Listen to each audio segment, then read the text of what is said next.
Hello, everyone out there. This is William here at Allegory Gallery, and I am using this new technology again. Hopefully it's working for everyone out there. It seemed to work pretty well. My hair's wild today. How about that? Um, so uh, it's weird. It's like the wrong side. I don't know why. This is like feels like it should be on this side, which is strange, the way this is flipped around. But I think that is so we can actually read things the right way, which is great. Actually, it's not reversed when I show things to you. So if you're out there, please say hello. I see Suzanne is out there. Thank you for joining us. And so today I figured it's been a little bit since we've done a kind of a let's chat session. So let's chat a little bit. Let's see how you're all doing out there. It is Wednesday. We had classes in today. We had one person come in for classes, and then we had a lot of great customers walking in, stopping through. Met someone from Chicago today who was she's taking a little break here in town and spending some time here with some friends. So I was really great to meet her, and we had some young people come in today looking for incense and things like that, which we just stocked up on. If you didn't see our story, I posted a story and I think a reel on Instagram the other day about the new incense that we just stocked up on. Hi, Diane. Long time no see. Diane was here talking to me. This is one of the reasons I'm late. We got into a chat session, and she was picking up a few things in the store, so that's why I'm a little late today. Hello, Janice. Good to see you here. Hello, Sharon. Janet, thank you for joining us. Molly is here with us. Hello, Julie, Marianne, Suzanne. Thank you all for tuning in. There's Susan. Suzanne says, this has been a week. Almost had a fight in my yoga class. That's insane. That's crazy. Yoga's supposed to be chill, right? So that's wild. Yeah, I posted a thing today asking people, what did you do for yourself today? And I think that's one of those things that, as small business owners, and as many of you out there have small businesses in some way, whether you're making jewelry and selling it, or you're on Etsy, or, just creating things and taking that time for yourself. Sometimes we forget to take that care time for ourselves. So that was one of those things I've been interested reading the comments and what people are doing for themselves. Sometimes it's just the small things, right? Sometimes it's just taking a few minutes out of your day to just sit and meditate, or maybe taking 10 minutes and drinking a glass of water because we're not having enough water, which I know that's as I reach over for my water bottle today because I have not drank enough water all day long. Let's see here. What's everybody saying out here? Hello, let's see. Molly, not very namaste, Gia says, right? Tempers are flaring. I think that is a thing right now. People are a little short-tempered, a little hot-headed maybe. I don't know what that's about or what's going on. I think as we're seeing possibly COVID numbers increasing, people are starting to get a little bit either worried or preoccupied with that, or wondering if we're going to have masks again. I believe one of the chain of grocery stores around us has reinstituted masks for everyone. I believe I have to check into that, but I think that came from corporate. So things are starting to backslide a little bit in that circumstance. So I don't know if that has something to do with tempers and what's going on. Let's see what's everyone saying here. And these Let's Chats. If you're new, we're broadcasting this live on YouTube as well. So if you're a YouTuber and you're with us today, you may be new to all this because you may not be on Facebook. But these Let's Chat sessions are kind of just to hang out with our community here and just get to take a breath and just kind of chit chat and catch up with you all and see what's going on with you, and share things that are going on with us. I feel like sometimes we get to tell you what's going on with us, but we don't always get to hear back from you. So this is what those kind of opportunities are for. And we like doing these once in a while. Now, I'm also going to be showing you some pearls. I showed them in the video when we did the store tour here recently, and I showed them quickly. but I've gotten a lot of questions about it, and I've gotten back to people about it, but I'm not hearing responses sometimes, and this back and forth thing sometimes is difficult. So I figured I'm just going to show these pearls on video. So that's what we're going to look at a little bit later after the chat. We'll kind of finish it up with looking at a quick look. We're not going to take an in-depth look at pearls. We're not pearl vendors. So we just happen to get a really great assortment of vintage pearls from one of our suppliers who specializes in vintage things.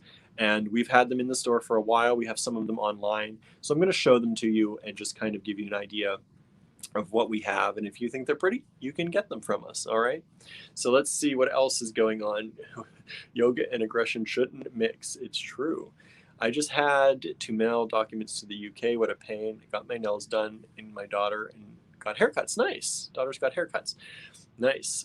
Yeah, mailing things sometimes to other countries is not always easy. Thankfully, we do it fairly often, so the shipping process for us is not too bad. But when you're not used to doing it, it can be difficult.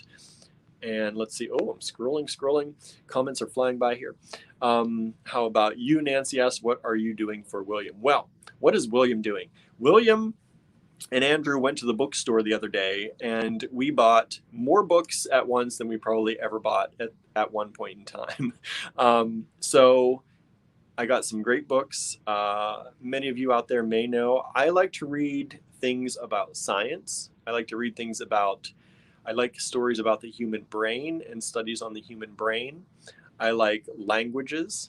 And so I bought some books. And can I remember all the books that I bought? No. I really only bought like 3 books. And Andrew bought like 3 or 4 books. But that's a lot for us to buy at once because normally we'll buy 1 book at a time. And then today, I got this book because I bought this book a little while ago online because I wanted I got a signed copy. And this book is a beautiful little book about bees. And you know, I love nature and I love bees. So this is The Little Book of Bees. It's an illustrated guide to the extraordinary lives of bees. So I am super excited to get into this. And this is by Hillary Kearney. And you can find it on her Instagram. It is, if you search for Girl Next Door Honey, that's, I believe, her Instagram. And I just came across it. I think Instagram recommended it to me in one of those recommended searches.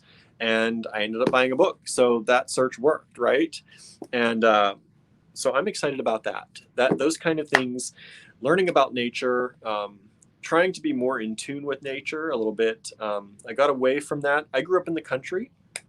So, and I moved to New York City right after college and kind of became a city person and, didn't really go out into nature much anymore. And so now I'm trying to come back to my roots and, find the spirituality and find the closeness to nature again. So I'm trying to read more books about nature and things that go on and all that good stuff. So that's what I'm doing for me. Hello, Laura out there. Thank you so much for joining in. Hello, Fran on YouTube. Thank you for joining in. Janice said, I actually got to work on a few jewelry projects. I was in the hospital and I'm starting to feel better. Well, I'm glad so much that you're feeling better, Janice. Let's see. Julie says, I like to travel, but getting on an airplane is really not appealing. How badly are behaving on planes? That's the thing too, is planes are one thing, and restaurants. I don't know if it's the case with everyone out there, but people are behaving badly in restaurants right now. And I'm sorry, I'm just going to say that. I've seen some circumstances of it myself. Mostly we do pick up and take out, or take away, whatever you say in your part of the world, take out, take away. But I have seen some instances of bad manners, and I have a few friends who own restaurants, and the stories that I hear, it's appalling, really. And I think people are getting a little bit wild, and I think in some ways we forgot how to interact with one another and what is okay and what is not okay. We all spent almost a year feeling quite cooped up. It wasn't just 1 or 2 people. And I think People feel like they have a right to things now that things are open a little bit more. And I think we have to remember that we all felt that. We all went through that. We went through it, and we were together in it, even though we weren't together, right? So I think it's really hard. So I've been, trying to give a little extra tip here and there whenever we do our takeout, and just trying to be, over the top nice for those people who may be having a hard time in that industry. We have not flown anywhere, so I can't do that for flying. But I really do think that sometimes people forget that we all went through, we all went through this together. And hello, Harry out there. Thank you for joining in. Let's see here. Not COVID related, but hospital was full with COVID patients. Oh no. Oh no. Oh, sorry. These comments keep jumping on me. This is a new system we're working with, so I'm getting used to it. And I don't know why my hair keeps doing this. It wasn't doing it all day, and then I get on video and it goes wild over there.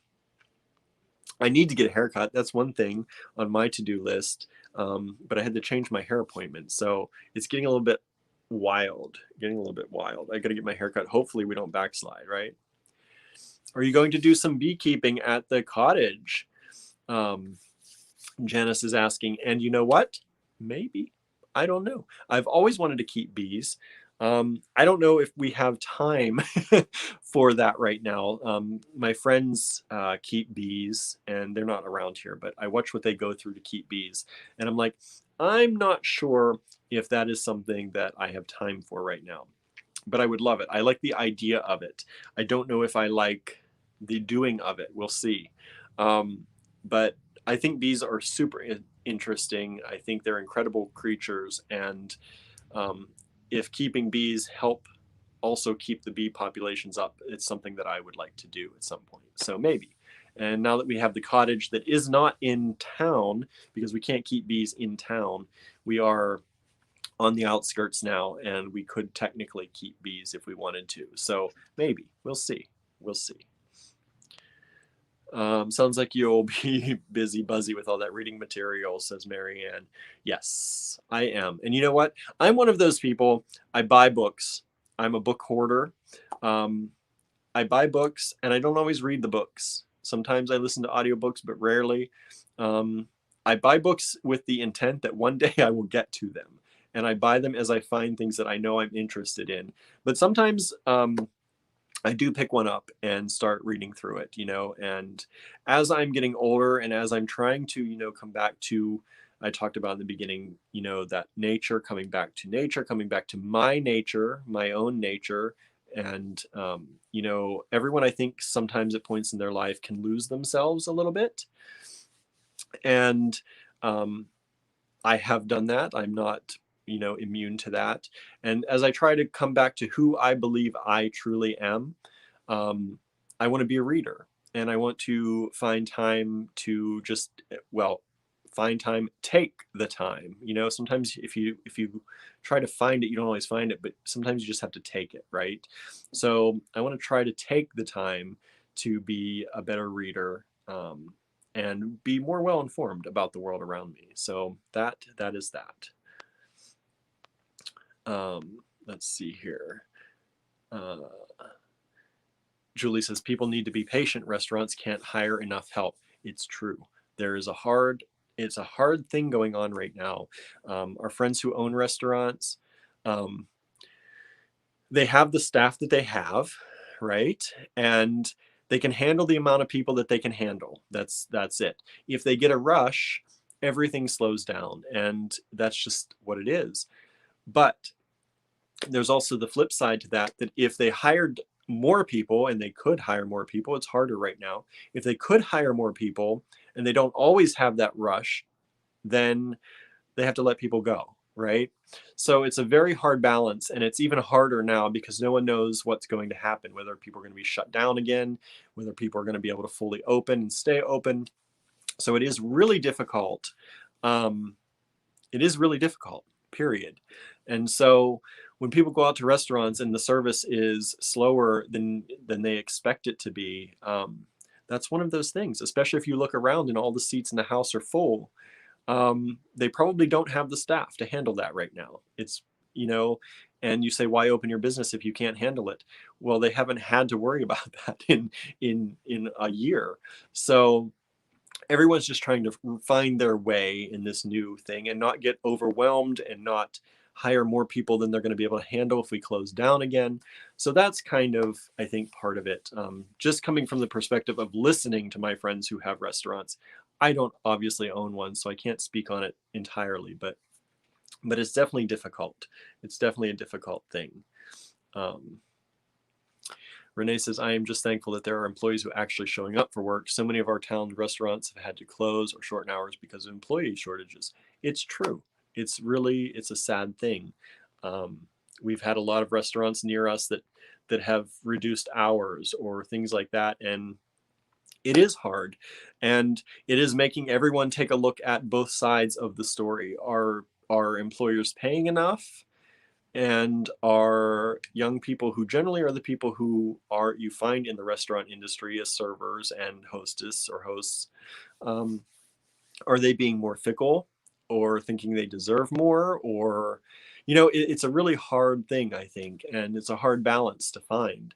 And I feel for them. I feel for everyone trying to do the right thing, trying to keep the businesses going, trying to, every one of these businesses that I talk to, they're mostly sole proprietors, or they have built their life around this business. So this is not just a flippant thing for restaurant owners. It's not just like, people don't just want to work. Like, they're trying to solve these problems in many ways. Some of the restaurants around here are giving benefits, health benefits to anybody, whether you're full-time, part-time. When they hire them, they're offering benefits. They're offering higher wages. They're trying to, find a way to make it work, because people, just like us with our small business, our entire life is based on whether this business works or not at this point. And that's what a lot of my restaurant friends are dealing with too. So, there are both sides to everything. There's always more than one side, and you try to be as informed as you can about it. Susan says, I do the same thing with books. Nothing wrong with a book addiction. That's what I feel like. Someday, maybe, someday I'm going to be retired and I'm going to have a wonderful bookshelf full, multiple bookshelves full of books. And I'm going to be able to sit in the grass under a tree and I'm just going to read them in my old age. That's what I figure. Maybe that will or will not happen. I don't know. But I figure, hey, there's nothing wrong with having books on the shelf, right? Now, some of these books I've grown out of probably and will never read. So we will probably be doing, some donating of books at some point soon. But yeah, I don't think there's anything wrong with that. I agree, Susan. Nothing wrong with a book addiction. Harry's planted tons of flowers for the bees and butterflies and have bee water bowls on the ground. We put in stones and fill the top to the stones. The bees love that. Yes, we have one of those in our flower beds too.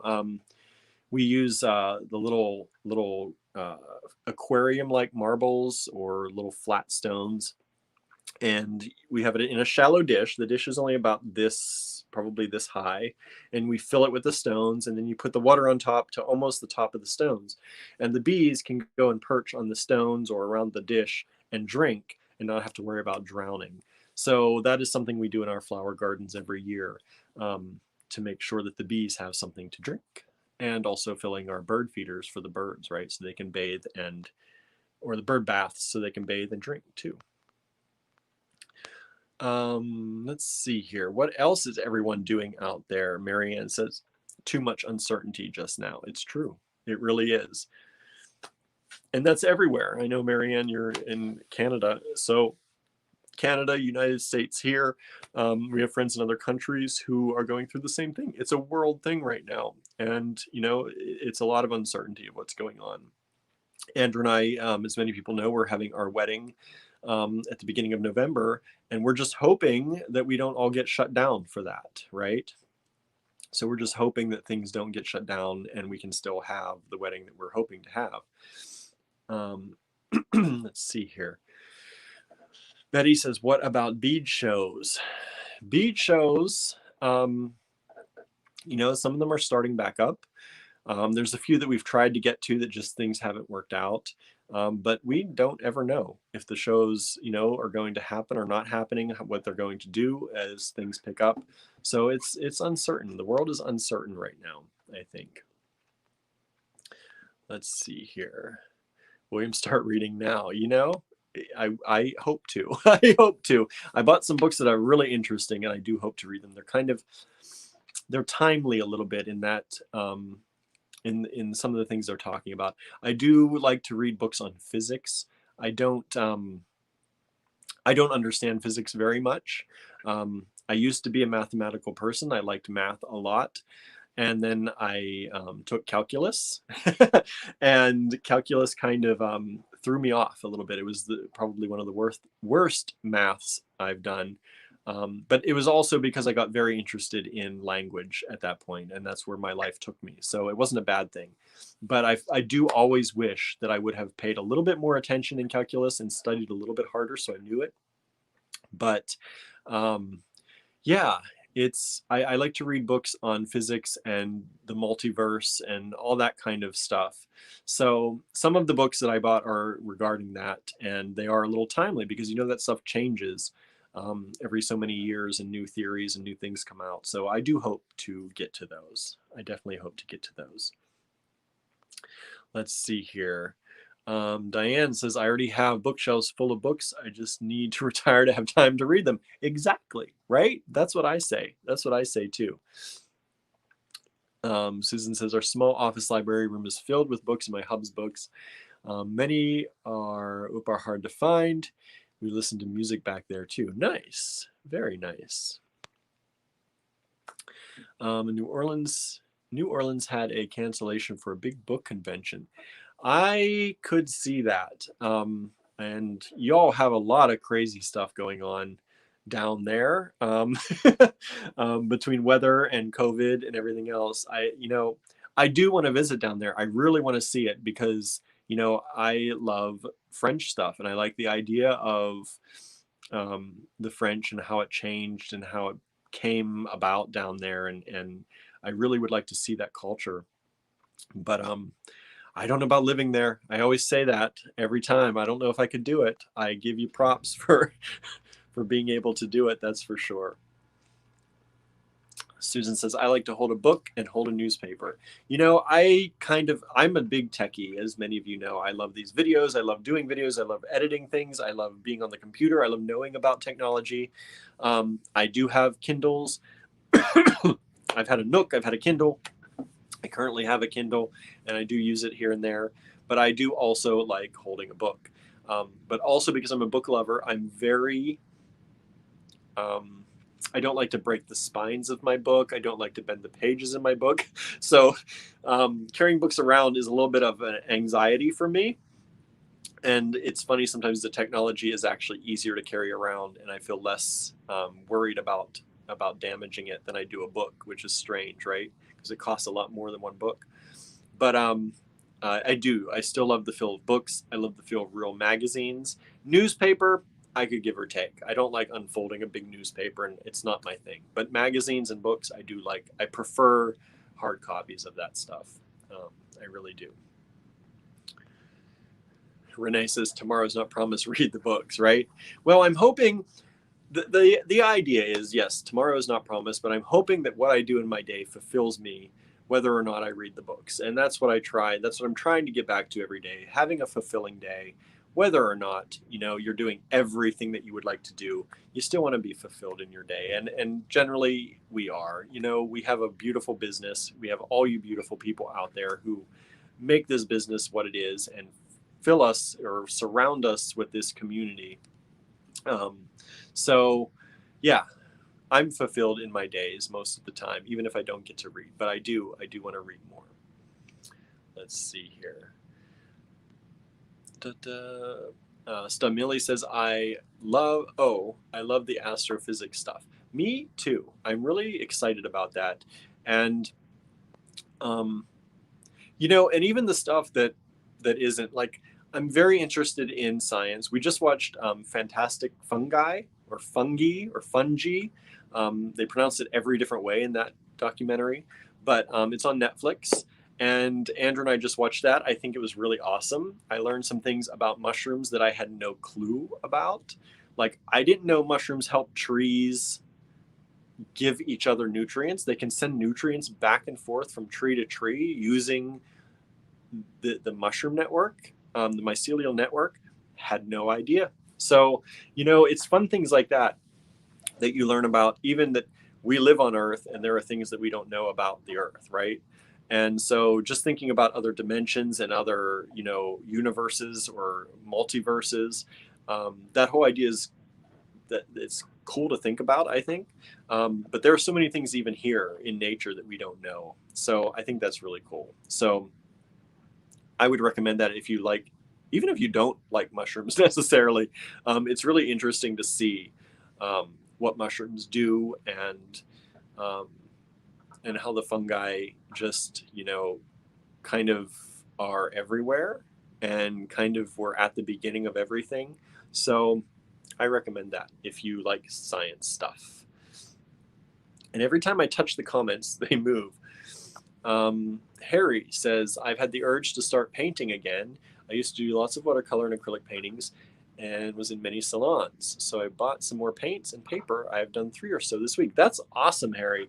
I'm all about people getting into what they love to do, right? I've always wanted to play an instrument. Not always. I actually begged my mom and dad not to put me in a music class when I was in high school, even though they had no intention of putting me in there. For some reason, I thought they'd make me join band. And I was like, please don't make me join band. And I don't know why, because now I wish I played an instrument. But I'm hoping to get into, I inherited a mandolin from my grandfather through my father. And I'm hoping to, if you've been watching these videos a while, I still haven't learned it yet. But I'm hopefully this year, by the end of this year, I will have started some lessons, even if they're just on YouTube, on doing that. But I think I think for the longest time, we've been, in the store, and we've been doing things for the store. And as you who watch us all the time, we invest any bit of money we get back into the store. We have our life that we take care of, and anything extra goes back into the store. That's how it's always been, to keep the store going. We don't pull out a lot of things for extravagant things. We're not generally extravagant people. We get things generally out of necessity. And we get things that are fixer uppers, or like the property we purchased with the cottage. It's a fixer upper, totally. And it's going to take an amount of time to get it to the point where we can get it where we want it to be. Because we don't have the kind of funds to do something brand new or fix it up all at once. And so I think we're not extravagant. And for the longest time, I believe that this was what life was, right? And I've always been kind of a workaholic. Andrew is definitely. And I think that, like, Andrew's taking some classes now, and that's very good. That's all going to be good, useful for the future too.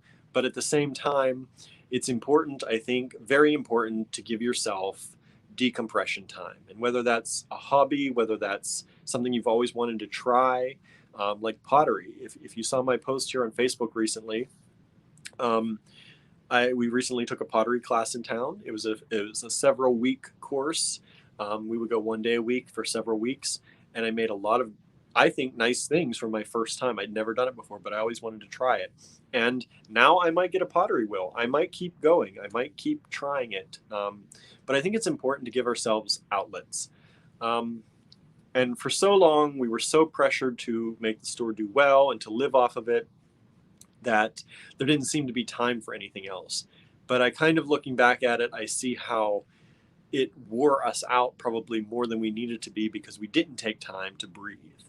And whether we could have or not, that's questionable, because it was hard. And for a long time, the store was very hard. We had to keep pushing just to make enough money to make ends meet. And we still push very hard to make ends meet. I'm not saying that's ended. But we're finally getting to the point where we can bring on some helpers that are helping us with packing and shipping. We couldn't do that for a very long time. So we're trying to keep building everything, but at the same time, also find time for ourselves again. And that's, I say at the beginning of that I kind of lost myself for a while. And when I was in New York, I did.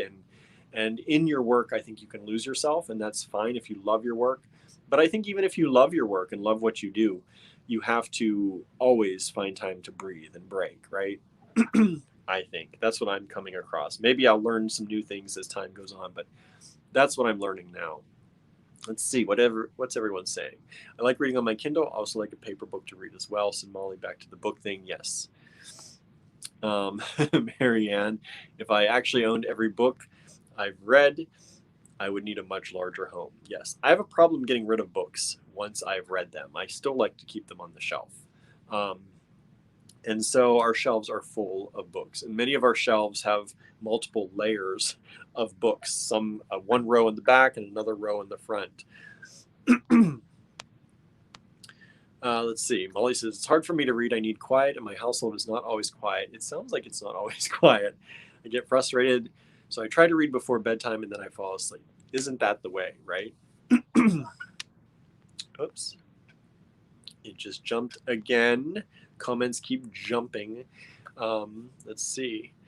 Millie's checking out the Netflix Fungi show. Yes.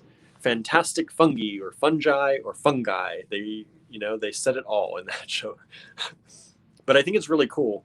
And I didn't actually realize the guy who, Paul Stamets, is the guy who they do a lot of interviewing with in that documentary, in that Netflix.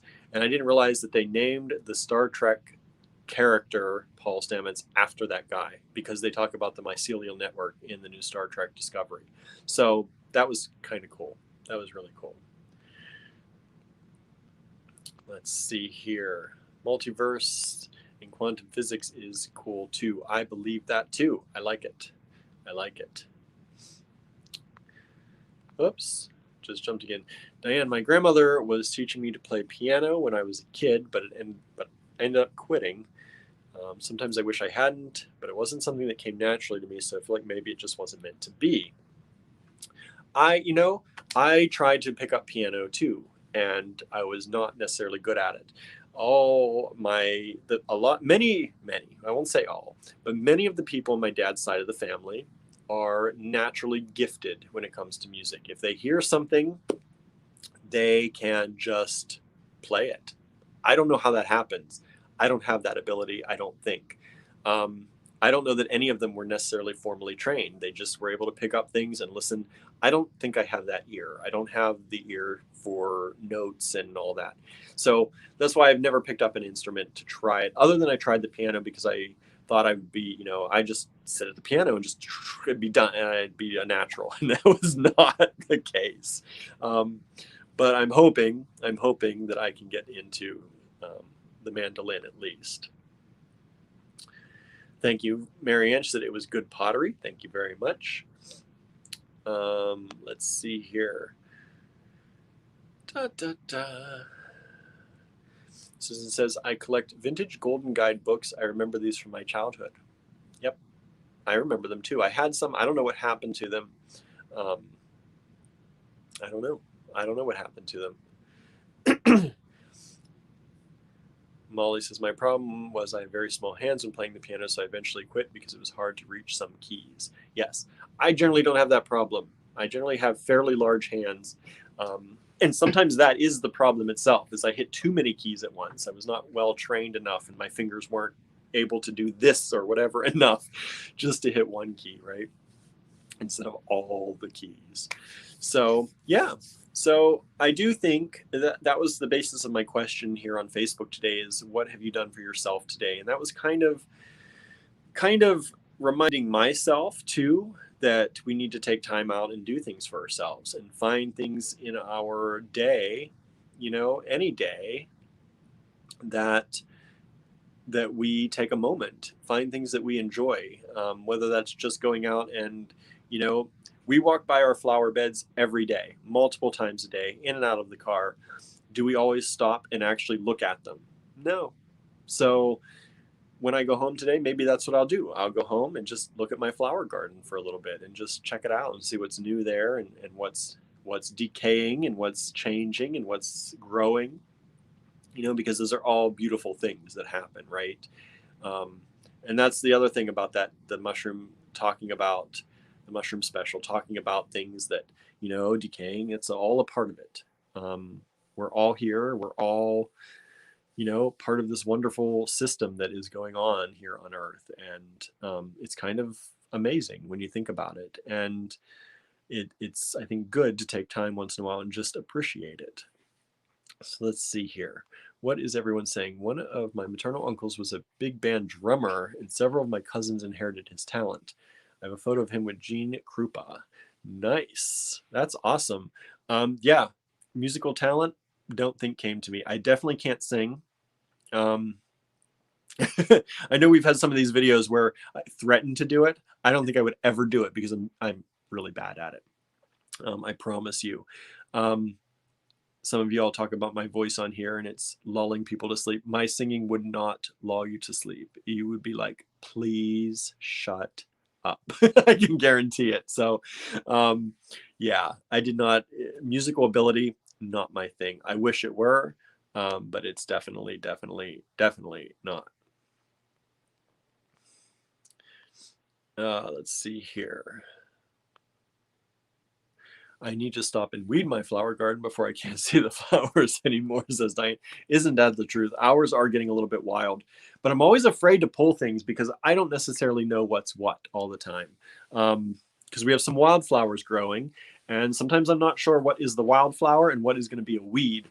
One year I went out and pulled what I thought were a lot of weeds, and I pulled pretty much all of the echinacea out of the flower bed. So it has taken a few years for our echinacea to replenish itself in the flower bed. So ever since then, I've been a little bit intimidated to go out and just pull things. So I kind of let Andrew do it, or he tells me which ones to pull. And I don't do it myself anymore, but I do appreciate them. Let's see. Andrew looks at your flowers because he posts really cool pics on Instagram. Yes, he does. And I do too. I hope you follow me too. I do too whenever I come across them and post them, but I do a lot less posting than Andrew does, I think, especially on Instagram. I deal with so much social media with the store here and your messages and sorting things out. And sometimes by the time I'm done, I don't have any more, oomph for social media. So a lot of my pictures don't ever get posted, which is unfortunate, I think, because I like taking pictures and I like sharing them. So maybe I have to make a point of taking some time for myself a little more. Let's see here. A lady once told me it pays to look up every once in a while. It's true. It's true. Look up, look around, take a breath. Sometimes when I'm walking down the street and I feel myself being really frustrated or really feel like I'm like a crazy hurried pace, I just stop and I look around for a few minutes and just kind of take in what's around me. And I've been trying to do that more and more, because that's yeah, I think it's important. I think it's an important thing to do, right? To stop and just look around, especially when you're feeling crazed, because that leads nowhere good, right? And I think if more people just kind of stopped every once in a while and just took a look around and took a breath or two, I think we'd all feel a little bit better. And at least that works for me. I don't know if it works for all of you. Now I see up here, I see a little frowny face up there. So I don't know if somebody's angry or somebody did something, or if you just hit the wrong button. I hope nothing I'm saying is angering someone so much that they want to put an angry face on here on Facebook. Yeah, I really think that we just need to take time for ourselves. We give a lot. I think most of us give a lot to other people. Many of you out there I know are dealing with challenges and in your personal lives. And sometimes we feel guilty for taking time for ourselves, but I think it's important. And I'm learning, as I go on and as I realize, we are not infinite beings as far as in this form anyway. I do hope that that we learn to take time for ourselves, and we learn that it's important, and you can be a little bit selfish, but it's not being selfish, right? Because it's just you can't, as they always say, you can't help others if you don't help yourself first, right? You're no good to anyone else if you're not good to yourself. And I think that's true. I think that's true. Molly does. I thought you did follow me on Instagram, Molly. Let's see. Harry is definitely a good one. Try to take photos every day, usually the moon and the birds and the animals in my yard, just to share on Facebook. And that's great. I love seeing your photo. You take very good photos. And I love seeing them because it reminds me a lot of kind of the same kind of wildlife we have here, the birds and things that we have, that I just don't get that good of a photo of. So I'm glad you're taking them. Because I generally take photos just with my phone, so I don't get that closeness that you get. We do have a bigger camera, and I do want to start playing with it a little more. But if I had all the time in the world to do all the things I want to do, I still wouldn't complete my whole list, right? And I think that's the point for a lot of us. And I think sometimes we give up on our lists because of that. And I hope that you all out there who are watching and are listening are not giving up on your lists, on those things that you want to do but feel like you don't have time anymore to do, or you feel you're getting too old to do, or in some cases you're too young to do. I do hope that y'all are enjoying what you're doing in life. And if you have a list of things that you'd like to do, I hope you start doing it, because I plan to hopefully start doing it. I've had this idea that I want to turn my Instagram, or start an Instagram, or start a new Facebook page called William Tries. And I just want to film myself and take photos of myself trying new things, in the hopes that, you know, I'll get through the list of things that I want to try in my life. And I don't know if people would want to follow that or not, but I think it's fun. And I hope that if I ever get that started, that some of you out there will follow me on the journey, and some of you out there will, you know, play along, because I want you all to try the things that you want to try. I hope that we have Harry tries, and I hope that we have Susan tries, and I hope we have Suzanne tries. I really would like to see, and I would love to follow and have a group of people who are just always trying new things, just to try it, just to play. Because I've always had this idea. I'm obviously a language person. I went to school for languages. Languages generally come fairly easily, especially the Romance languages for me. But I do believe that we are all of us are super good at something. And I do believe that we all have innate talents for certain things. And sometimes we just never, ever get to try them. And I think that's so sad, because I think there are so many people out there who never got to try what they're actually really good at, and know that they're good at it. So that's why I wanted to try this whole concept of William Tries, where I go and I try new things just to see what I might be good at, right? And just to create this new community and this new space for people to feel like they can go out and try things. If I'm doing it, hey, if he's doing it, I can do it, right? That kind of environment where you're not afraid to just try. Like, maybe you think you can't draw, so maybe you just try drawing. Maybe you're horrible at it, but you know what? That's okay, because you tried, right? You gave it a try. You gave it an honest attempt. And that's what I think is important. I think we are here. I don't necessarily think there's necessarily any purpose to why we're here. I'm not one of those people who's insanely spiritual or religious and think we have a purpose. I think we are here because we're here, and we have created this life, and there are so many opportunities and wonderful things that we could get into and try. And I think it's one of those things that I hope that people do, and I hope that I push myself to do more. And by creating this, maybe this group of people that I want to create with, that we all push each other just to try new things, even if we're awful, you know? And that's what I've learned through jewelry making and helping people make things, is that most people believe they will be awful at jewelry making. Most people sincerely believe when they come in that they will be awful at it. And then they realize they're not. You know, maybe they're not the best right away. Maybe they're not going to be people who make things for selling. They're not going to create their own business making jewelry, but they're not awful at it, right? So that's what I kind of want to play around with, that idea, and creating a group around that, where maybe we're awful at stuff. Maybe we are awful at stuff, but it's okay, right? Because, the important thing is that you tried it and you get to check that off your list, and it's something you did in life, and it's something that if you want to keep doing, even if you're bad at it, why not, right? It's we've turned into, and I read a lot of articles about this, how we've turned into more of a society where we have to turn our hobbies into money.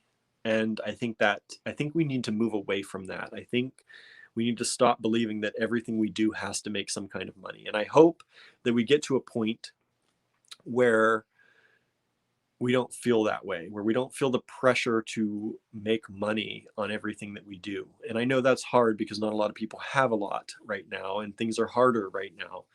But I do hope we find that balance and we get back to doing things just for the joy of trying. And that's what I want to be about. Let me go through comments here. I got onto a rant there a little bit and I'm missing comments. So I'm going to read these now and see what y'all are doing. Let's see here. Harry says, I have big cameras and pro lenses. It was my profession when I was working. Nice. So that's nice. You turned your profession into a hobby instead of the other way around, actually, which kind of goes with what I was saying. Instead of making your hobby your profession, it's nice if you can have things on the side that are for you. And I think that's really cool. Oops, I just lost. There it went again. Let's see. Marion said, I just bought myself, but I missed what you bought yourself. It didn't come up here. Susan says, I would follow that, William. My William tries. Good. I hope if I start it someday that you will not only follow, but you will play along with it. I want to get a whole bunch of people who are just trying new things. Oops, I didn't mean to tap on that. You should set up a group like that, William. That would be so cool. And I hope so. I do hope to do it. I actually bought the website William Tries, I think, already.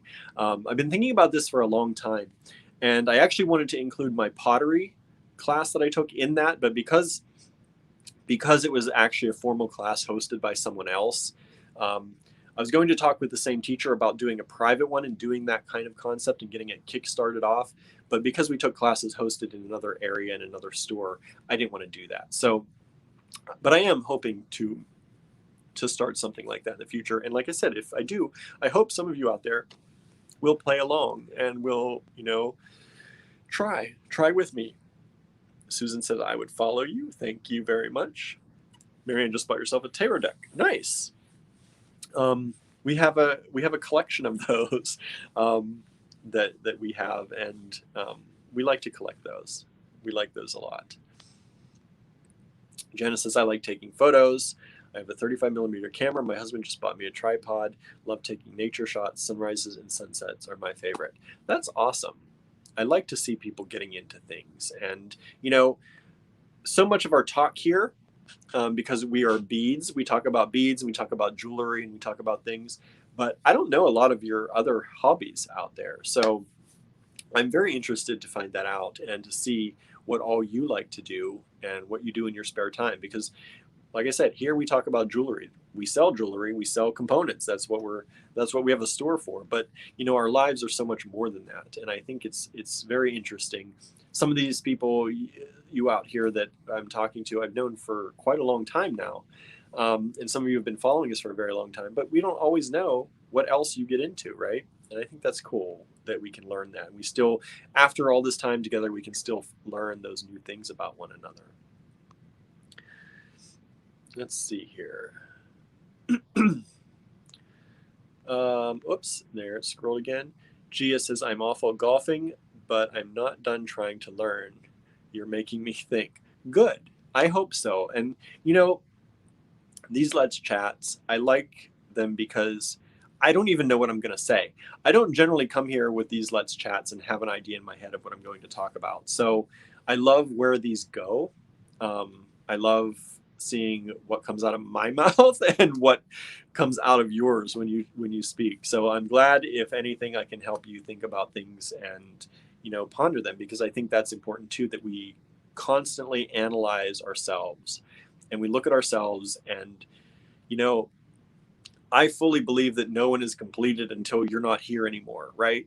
you can always add to your completion. You can always add to who you are. You can always gain more insight. You can always gain more knowledge. You can always gain more skills. And so I think anything that pushes us to do that is important. Let's see here. It was really hard to choose a deck, Mary, for the tarot deck. It is. It is. That's why we have multiple ones.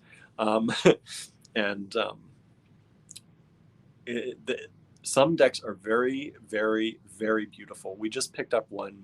I think it's coming from the UK. That's going to be on its way. It's a beautifully drawn deck.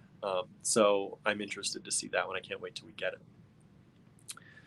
Let's see. Jana says, my jewelry project today was making simple loops on tiny nuggets and crystals. I wanted to give up, but finally finished. Not perfect, but I finished. Yes, right?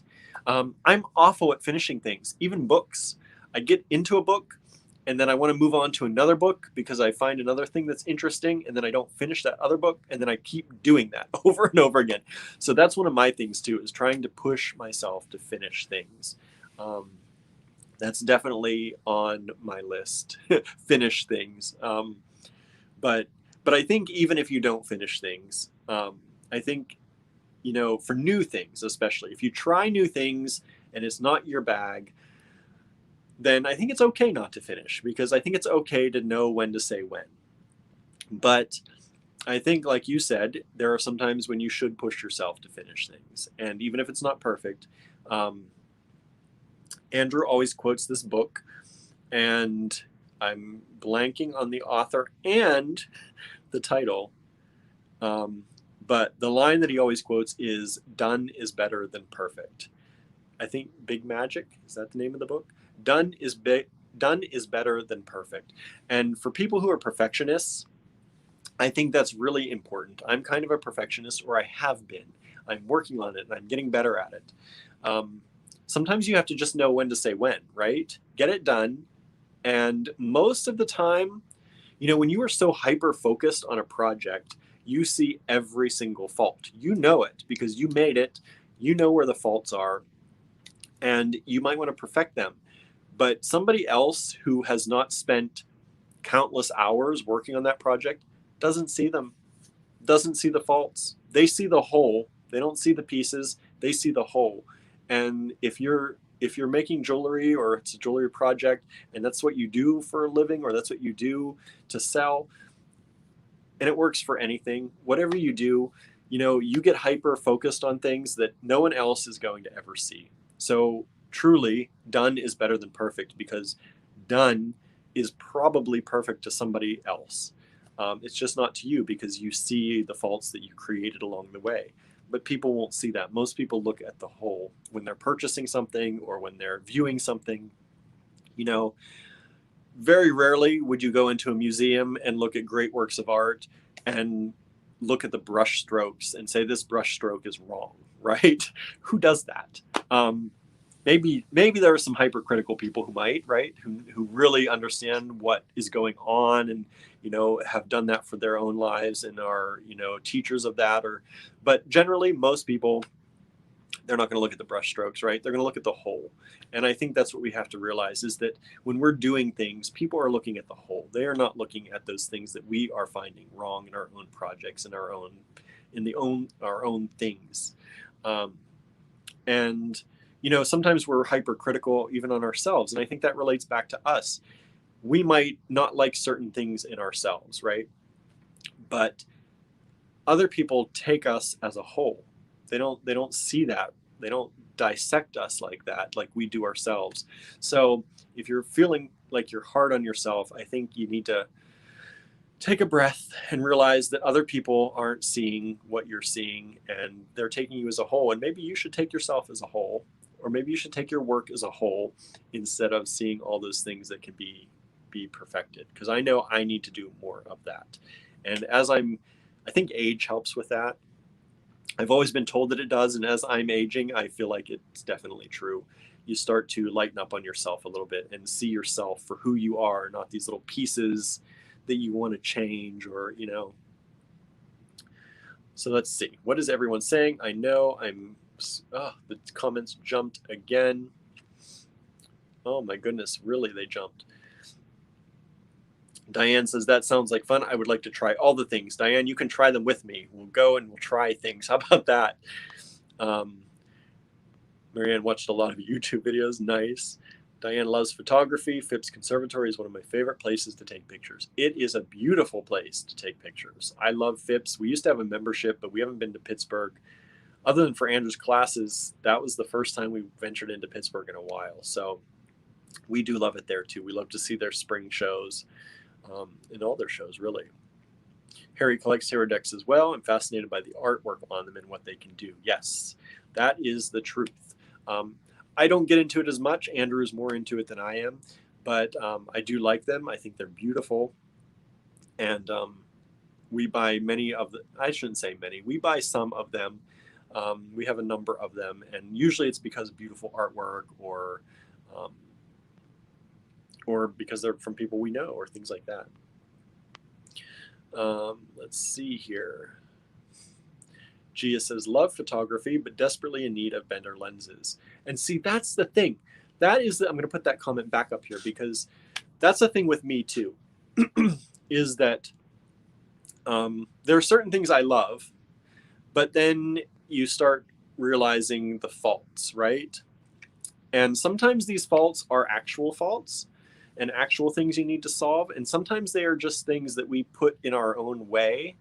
I found that I do this a lot. I'm glad you actually mentioned this, Gia, because I've been thinking about this too, is that I do things and I say, well, because I wanted to do more videos on YouTube and I wanted to start this William Tries, and hopefully this will get me to try William Tries.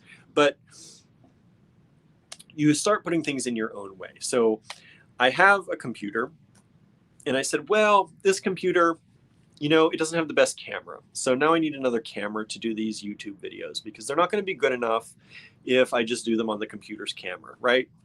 Okay, so I get a camera, which isn't actually my camera. We got a camera because Andrew got a birthday gift from one of our family members. So we got the camera. And then we're like, oh, you know what, though? We could use different lenses for this camera because the angle on these lenses, it's not going to work right for the videos I want to do. Okay, so then you get another lens. Then you say, oh, well, the lighting in this room isn't quite right. We have this bad overhead lighting and I need new lights. So then you get these studio set up lights, right? And so it just constantly, oh, the background's not quite right. I want to change the background. And then the more you watch YouTube videos on how to start a YouTube video, the more you feel like you don't have enough. And I don't know if that's your situation, need better lenses. Maybe you truly do need better lenses. Maybe your lenses are scratched or maybe they're not right. But I would encourage you, and do as I say, not as I do, but I would encourage you to just go out, take your camera with the lenses you have, as long as they're not, you know, demolished, scratched, and just start taking pictures. Because if you find a real joy for it, and it is something that you really, really love, I think then it will make a place in your life, you know, and it will give you that emphasis. You're not going to someday get better lenses. You will make time and you'll set some money aside to get better lenses because it's that important to you. And like I said, I may be speaking out of turn because it may not be your situation, but I think I can relate to that in that way because I definitely put obstacles in my way to give me every reason not to do the things that I want to do, which is ridiculous, right? But we do come up with reasons not to do the things that we really want to do. And I think we do this all of our life. And I think that's part of what I was talking about when I say you have to make time, you have to take time, because if you don't actually take it, you won't have it. You'll give yourself every reason not to. And that also is part of why people, I think, try to always make money with their hobbies because they feel guilty if they're not doing that. So I think I like that comment. I don't know if it's exactly your situation, but it's definitely some of mine, and I can relate to that way. Let's see here. Joining in. Teresa's joining in late. Nice. Thank you. We're just chit-chatting. We didn't even show the pearls yet, so don't worry if you're tuning in for pearls, or maybe you're like, where are the pearls already? But yeah.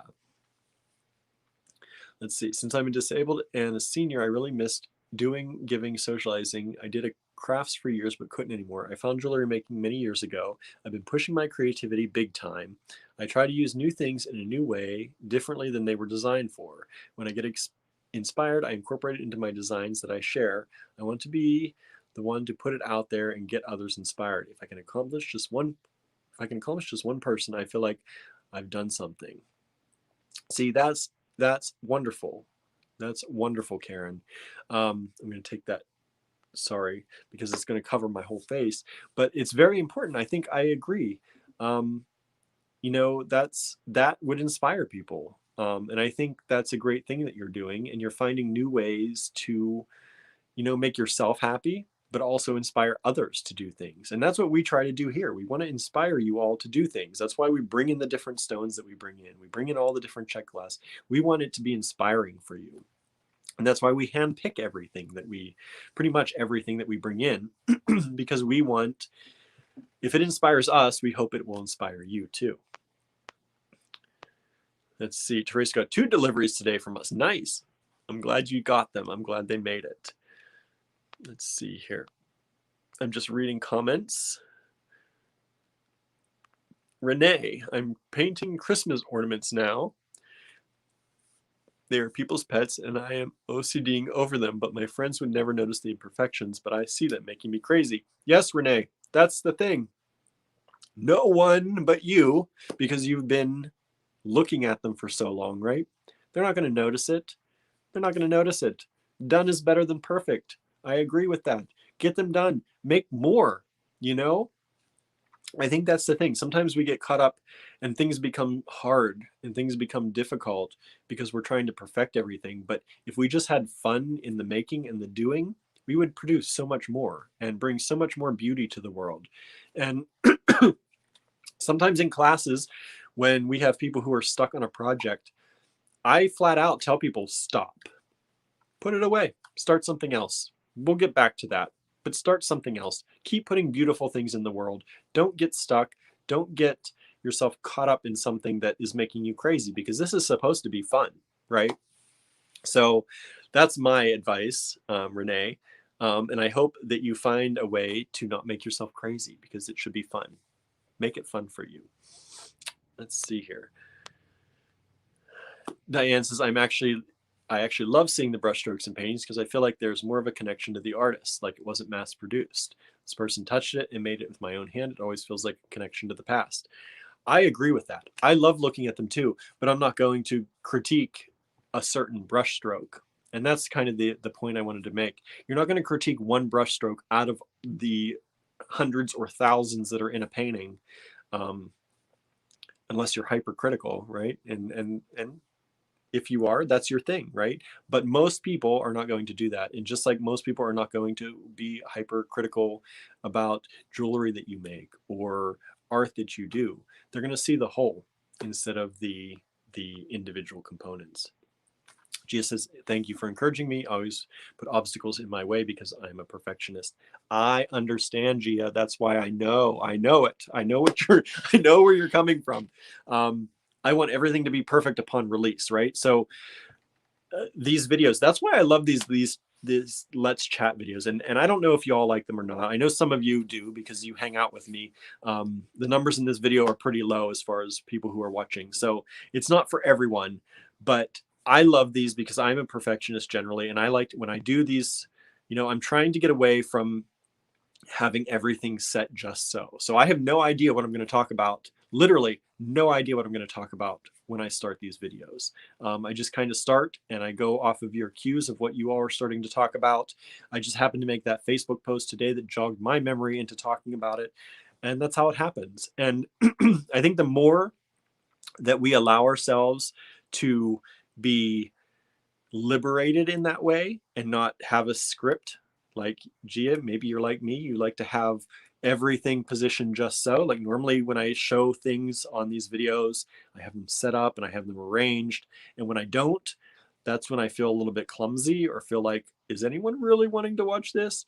But those are sometimes the best ones. And I have learned that in doing these videos. So now I don't try and get so preoccupied. I just do it because I love hanging out with you all. That's what it really comes down to. This is my time to hang out with you all. And I love doing that. So I know out there that you all have been following us, many of you, for a while, and you know our whole. You know what we are trying to do in this community. We are trying to build a wonderful beading community, people who make wonderful things, people who try things, people who are inspired to do things outside of what they normally do. That's what we want. And you all see us as that. So when I mess up on a video, it has shown me that that little brush stroke, that one little brush stroke, that mess up in that video is not the end of the world. And um, I feel very lucky, and I want to thank you all for giving me that space, because you do. And it has shown a lot. So a lot of this stuff that I'm talking about and telling you about is only because you've given me that opportunity to mess up, and that opportunity to be okay messing up. Because for the longest time, I feared these live videos, as I think a lot of people do. We talk to a lot of other store owners in town, and we try and say, just go live. People don't care if you mess up a little bit. People don't, they just want to see you. They want to see you. They want to see what you have to offer. And they're deathly afraid of it. And I was at the beginning. I was not a person that generally would jump on a live video and just start talking to people. But you all have given me that space over the years here, and I thank you for it, because it has shown me that we need to step out of our comfort zone in order to allow ourselves to mess up, because people don't look at that one little mess up generally, unless you really, go crazy with it. But generally one little fault, and so you have a few faults in a video, or so you mess up what you're going to say, you didn't get your script right. It's okay. It's all right. You just keep going and you keep trying, and you're the people who love you and the people who support you will still be there for you. And that's what I found through all of you. So thank you for that. And we are the same. We are here for you too. We want to see you trying. We want to see you failing. We want to see you succeeding. We want to see it all, because it's all part of us, right? It's all part of life, and it's all okay. Susan says, I am my own worst enemy. I think many of us are. And that's what I want to do. That's what I want to do. I want to let you know that you don't have to be your worst enemy, right? You don't have to be. You can just say, you know what? I'm going to draw something today. I've never drawn in my life. I can't draw more than a stick figure, but I'm going to draw a bird today. And you just try it, because who cares, right? If it looks awful. So you've never drawn before. Why should it be good? And I think that's the other thing, especially as we get older. We are so used to doing what we do that we're good at it, right? We do the things we're good at. That's what you do in life, right? That's what we're always pushed to do. If you're good at something, you do it for a job. If you're good at something, that's what you show to people. And you don't have to, right? You don't have to be your own worst enemy. You can pick things up and you can do them just because you want to try it. And you don't need to laugh at yourself. You don't need to make fun of yourself. You just have to be able to say, hey, look what I tried today. I gave it a shot. And maybe I'll give it another shot tomorrow, or maybe I'll do something else tomorrow. Why? Why are we so afraid of failing to ourselves on things that don't matter, right? If I want to draw, that doesn't matter. It might be a great thing. I don't have to worry about failing at drawing, because I already don't think I can do it, right? It takes time, and everything, so many things in life take time. And as we get older, like I said, we do the things that we're good at, and we don't make space for the learning period. And I think that's one of the really things that are hitting home for me lately. And when I thought about this to myself, I said, aha, we don't make time to give ourselves that learning period. And we're super hypercritical the first time we pick up a pencil, or the first time we pick up a paintbrush, or the first time we pick up a musical instrument. And we expect ourselves to be able to do it because all of our lives we've been doing the things that we're good at. And we're not used to failing at the things we're good at, right? And, I have this saying that I came up with that, you can't really fail at something until you've done it enough times that you should be good at it, right? So I'm not going to fail if I decide to try pottery like I did. I'm not going to fail pottery until I've done the pottery so many times that I should probably be good at it by now, right? And if you get to that point, then you either keep doing it for fun or you just realize it's not for me. But you have to try things enough times that you should be good at them before you're critical of yourself, I think. And that's what I'm trying to instill in, and I'm saying it over and over because I want to instill it in myself too, is that if I want to try something new, I'm not bad at it until I've tried it enough times and I've worked at it hard enough that I should probably be good at it by now, right? That's when you can say, okay, maybe that's not for me. But otherwise, you haven't failed anything. You've just tried, right? You can't fail if you haven't tried, and you can't fail if you haven't been doing it long enough that you should be good at it. And like I said, even then, you don't have to count it as a failure. It's a try. You tried it, and that's succeeding, I think.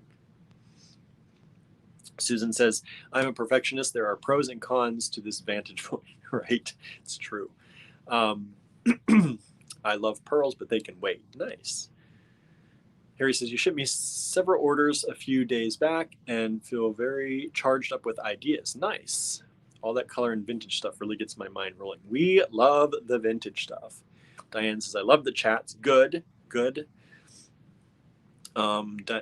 Susan says, I do too. Not really around many creative people in real life. That can happen, right? That can happen.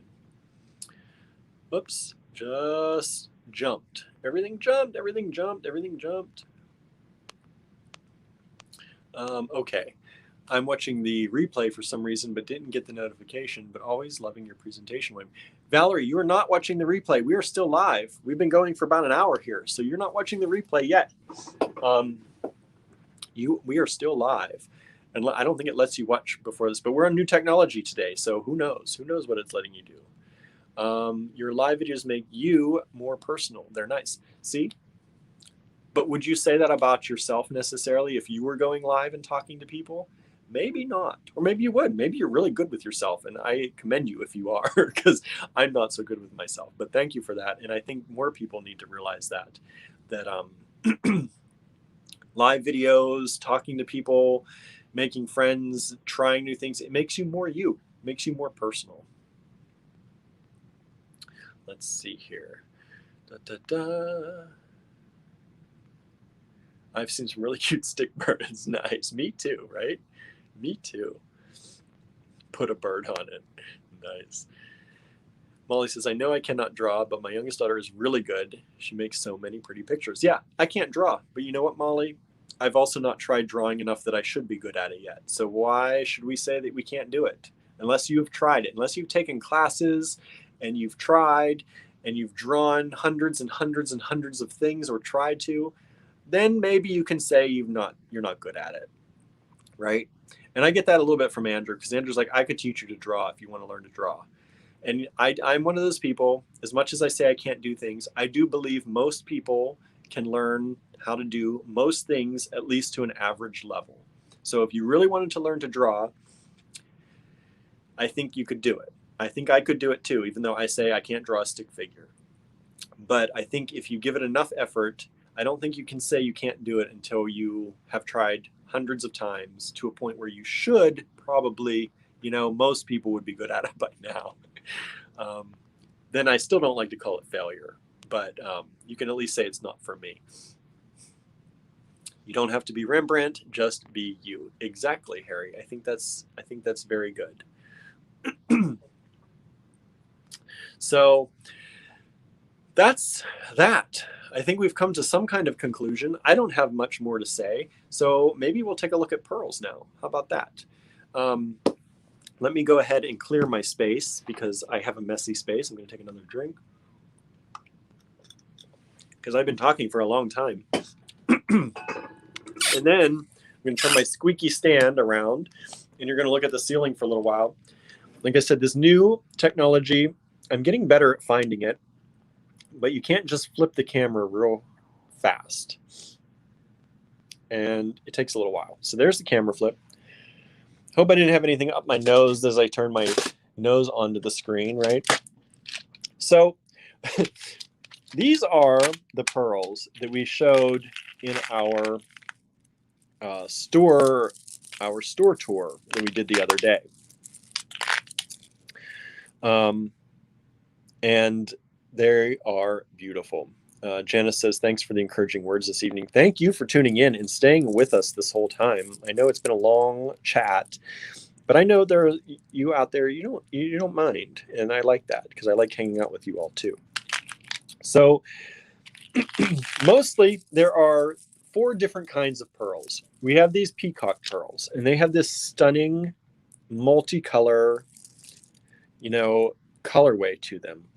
I love these probably the most. I think these are one of my very favorites.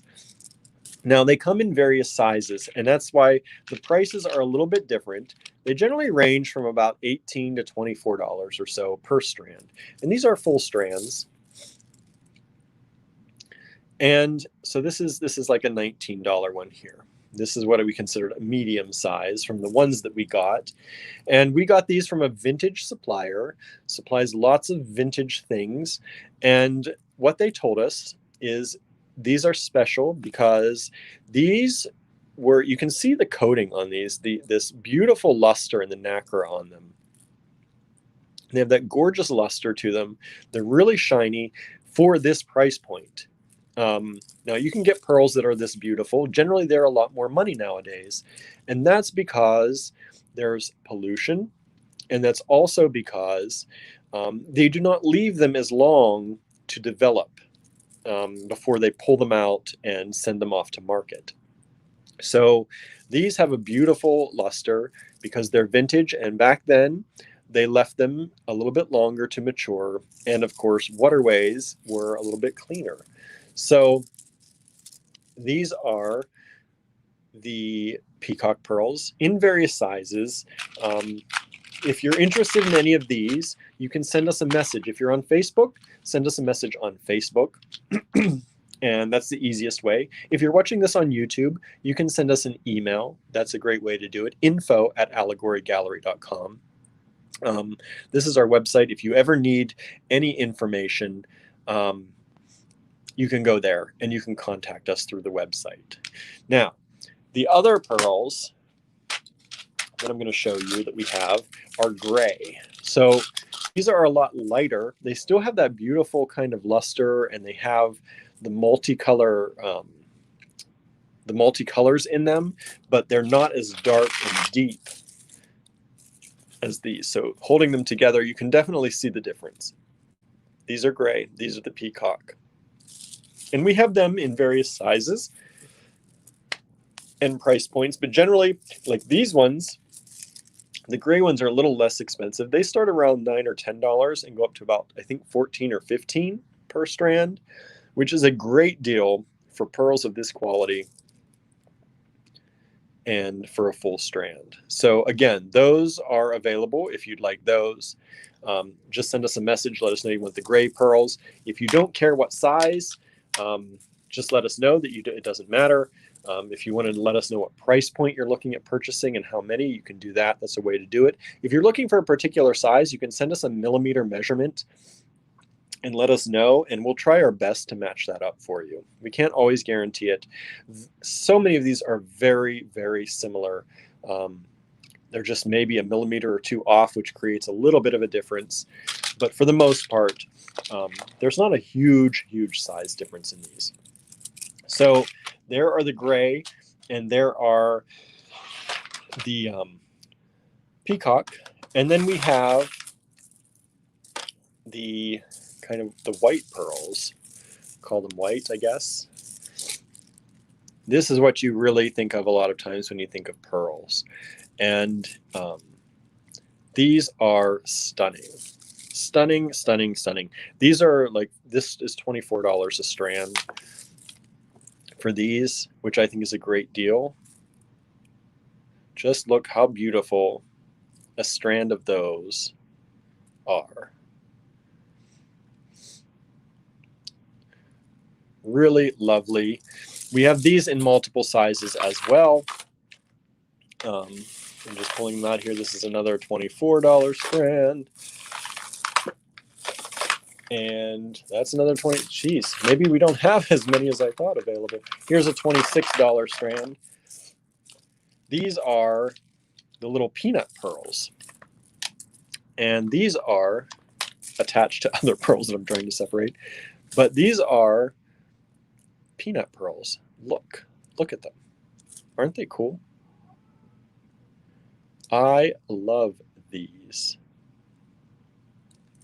So that's a strand of those. A strand of those is $26. And these are also vintage. So they have that beautiful shine for not a lot of money. Not a lot of money at all. And let's see, what else do we have? Now, these white ones, these are all available in the online store. So you can go right to allegorygallery.com and purchase these. If you like this color, they're already there. Just search for pearls and you will find them. You will find them. Now here, look at this. Look at this big strand. Oops, if it'll focus. There we go. We have some of these large strands. I don't think we have many of these left. These are $40 a strand. It doesn't want to focus. Let me make it focus. There we go. Look at how lovely those are. Exceptional quality, beautiful pearls. Now, I said I had about 4 different types, and that was the 3. The white, the gray, and the peacock. And then we have cornflake. And I am a smitten kitten with cornflake pearls. I think these are beautiful. Many times, just like the little drips, the check glass drips that we looked at the other day, many times I will recommend to people to use these in clusters on your design. So maybe you'll use a chunk of them and then add some beads, other beads here, and just every once in a while use a chunk of them. You could use a little chunk of them to make a focal at the bottom of like maybe just a sterling chain coming off. But pearls, you know, pearls are coming back. A lot of larger designers are using pearls to make jewelry for both men and women now. And yeah, I think they're lovely. And these are $46 a strand for the cornflake. They are available in the online store as well. So if you'd like to grab those, check those out. And then not available in the online store, we have some smaller cornflake pearls that these are $28 a strand. And these are smaller in this kind of gray peacock color. So just to show you the size difference in these, there they are.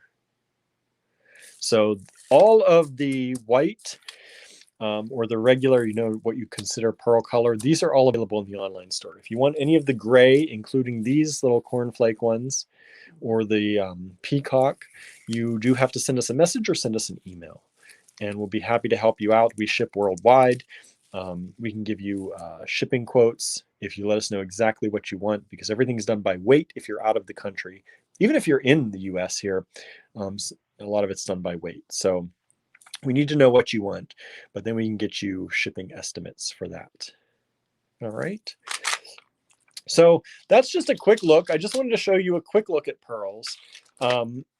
We also have these, and these are shorty strands. And they're only $6 a strand. And these are kind of like the champagne color. They're a little bit pink. They have a pink tinge to them, almost like a rosé. We have strands of them in this shape. And these are $22 a strand. These are freshwater pearls. And then we have dyed over here as well. So we have a few strands of these kind of top drilled ones, which are really cool. And then these kind of magenta kind of color, burgundy color beauties here too. So these are not in the online store. These, anything you see in a tray, these are from the store floor. So if you want any of those, you just have to message us. But we regularly ship items from the store floor out into the world. Don't hesitate to message us because you think it's something that is out of the realm of normalcy. It is not. That's what these videos are for, often to show you things that are in store that you cannot find in the online store. All right. So thank you all so much. Let me see. I'm catching up on comments now. I had to switch over. Karen, approximately millimeter size. Very difficult to give you just the millimeter size on these. Here's a penny. But if you're looking for something, let us know what you're looking for and we'll try and find it for you if we have it.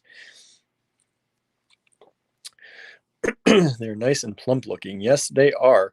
They, like I said, they were left to mature longer than what you find for that price point normally today. Normally you'd have to pay a lot more money for these kind of pearls in today's market. So we were very lucky to find these. We bought everything that vendor had for sale during that show. Literally, we bought all the pearls from them that they had. That's why we have a lot of them. It was a great price point, and we could not pass it up for this quality at that price point. Renee said those pearls are gorgeous. Thank you so much. I think they are. I love them. Jennifer says stunning. Yes, stunning is right. Stunning is right. Why are they now called cornflake instead of keishi? Because people, Karen, can remember cornflake, but most people are not going to remember keshi. It's like heishi, keshi. Is it heishi pearl? Is it keishi pearl? Those are generally Japanese terms for them. And just because it's another language, people are going to remember cornflake. So I think that's why people call them cornflake. We refer to them as both, but generally when I'm talking, we say cornflake just because it's easier. People are going to remember that. If I said, we have these keishi pearls, email me if you want any, people would be like, that K word or that C word that you said on the video, I'd like those kind of pearls. If I say cornflake, people know that. So I think it's just because they look like cornflakes too, right? I mean, obviously they look like cornflakes. So I think it's just one of those things. It's another term for it that's easier. You know, marketing most of the time is about making things as easy as possible to find and acquire. So if I said keishi pearls, that would be harder for people to find and acquire and figure out what I'm talking about. And people might be embarrassed to write and say, I don't know what you meant. Whereas if I say cornflake, most of our viewers here know exactly what I'm talking about. So I think that's why. That would be my best guess, marketing, right? All right. So really, that is the pearls that I have. Let me switch this camera around one more time, if I can remember. I'm trying to get better at it, trying to do it faster and faster every time. We're back. Not too long, right? So yeah, that is today. That's the Let's Chat. That's the pearls. I know the pearls were just a very little piece of that. But hopefully you like those. If you like any of them, send us an email. Let us know what you're looking for. We'll try and see if we have it for you. Like I said, I don't have here. I do have a ruler. Let me see. So except my ruler is very hard to see.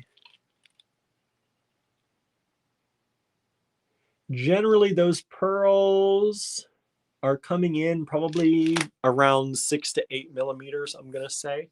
None of them, except the very largest ones I showed you, are anywhere close to 10. So that's about where they are. If that's the size you're looking for, let us know.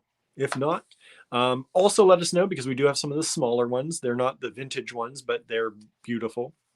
And all those that I showed you are actual pearls. They are not glass. We do have some glass ones, but very few. They're good for certain things, but we find most people when they're creating with us like to use the real pearls. So also the thing to note, these are on very, very, very thin silk cord. They do not have large holes. They are not going to be great for trying to do memory wire bracelets or anything like that that requires any large wire. They are not going to fit on leather. They're not going to fit on many things. You would want to use silk cording or fine to very fine things like Softlex if you were using that. So that's another thing to keep in mind.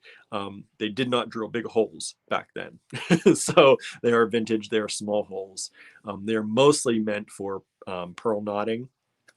But generally we have found that most of the time we can fit a fine or very fine Softlex through them too. So that's that, just to keep in mind. So let us know if you like anything. Send us a message on Facebook if you're watching on Facebook. If you're on YouTube only, send us an email, info@allegorygallery.com. If you're on Facebook, you can send us an email too. We do check Facebook messages like crazy since that's where we started these lives. It's just kind of our default system. So if you are on Facebook, please send it there. If you're not, you can send us an email. All right. So thank you so much for tuning in with me today. Thank you for listening. Thank you for taking part in the video and chatting with me and just taking this time out of the day, I consider this doing something for ourselves, right? We got to talk with friends, we got to hang out, we got to share ideas. And hopefully we all come out of it a little stronger, a little more, pleasant, happy, a little more willing to try new things. I know I have. And now that I've talked about doing some of these things, maybe I'll actually get to doing them since you all are encouraging me to do it. If you like this video, if you are on YouTube, please, please, please subscribe. We are trying to get up to 1,000 subscribers at least. I hope one day that watching videos saying that we're trying to get to 1,000 is laughable because we'll be at like 10,000 or something. But please, if you are on YouTube, please help us get there. Hit that subscribe button. Hit that little bell so you know when we go live again. We have noticed that YouTube is showing ads during some of our videos. They didn't used to, and now they are. And we are not monetized, which means we do not get any kickback from any of those ads. So if we get to 1,000 viewers, we have a better chance of being able to be monetized. So please share this with your friends. Let them know that Allegory Gallery exists on YouTube, and hit that subscribe button so we can get that number higher. Y'all have really helped us do that here over the last few months. We went from 200 some to 400 some pretty quickly here over the last few months. So we want to keep that momentum going. If you are on Facebook, please hit that share button. Share it with your friends. Share it publicly. If you can change that setting from friends only to public, that really helps. That helps us get found in the algorithm that tells Facebook that you believe we are something that should be shared publicly, that more people should hear about it. So we really, really, really appreciate that. Heather Powers recommended Allegory Gallery today. Great. Thank you so much for letting me know, Suzanne. I got to go over there and watch. I've been in the store all day, so I have not seen anything Heather's done. So I definitely want to catch up on that. So thank you for letting me know. And thank you out there, Heather, if you're watching, for that. We really do appreciate it. We love Heather. She has come to teach with us a number of times. Here in Ligonier. We've had her out and she's done a number of events with us. So we do love her work, and we carry her stuff in stores. So always happy to give her some props and hear that she's doing the same. We miss everybody. We haven't seen so many of our beady friends other than on these lives, which is great. I'm glad we have them. But I can't wait till we can someday get back together with everyone and kind of hang out and just, see each other again. So again, please hit that share button. Please subscribe. Please tell your friends. Tell everybody that you can. We're always looking to increase, our community. We want good people here. If you are on Facebook, please do think about joining our design challenge group. I just put a link up here, facebook.com/groups, Allegory Gallery Design Challenges. If you join that group, that's our main community on Facebook. It started out as our challenge kits with our kits and our design challenges, and it has grown into just being really our main group, our main community, where we encourage people to show the stuff you're making. Even if you're a beginner, put it out there, show it. There's so many nice people in that group, so many encouraging people. They will help give you ideas. They will help kind of fuel your fire. They're not going to be nasty. They're not going to be mean. We don't allow that. We don't permit it. We kick that right to the curb if that's something that happens. So definitely join that group and meet a lot of great people out there. We certainly have, and we're so happy that we have it. So thank you again for watching, and we hope that you have a wonderful, wonderful evening wherever you are in the world, or morning, or afternoon, wherever it is that you are. I hope you're just having a great day. Thank you for taking the time to spend with me today, and we will be back here tomorrow with something else new. I don't know what it's going to be yet, but let me know what you thought of this video in the comments, whether you're on YouTube or Facebook. I look forward to hearing from you. And if you're out there trying new things like we talked about, please definitely let me know. I want to see what you're trying. Tag me, tag us at Allegory Gallery. You can find me in most places at WMM Jones. And you can tag me and let me know that you're trying something new because you watched this video. I'd really appreciate it. I'd love to see what you're doing. All right. Thank you all so very much, and you have a wonderful day wherever you are. Bye now.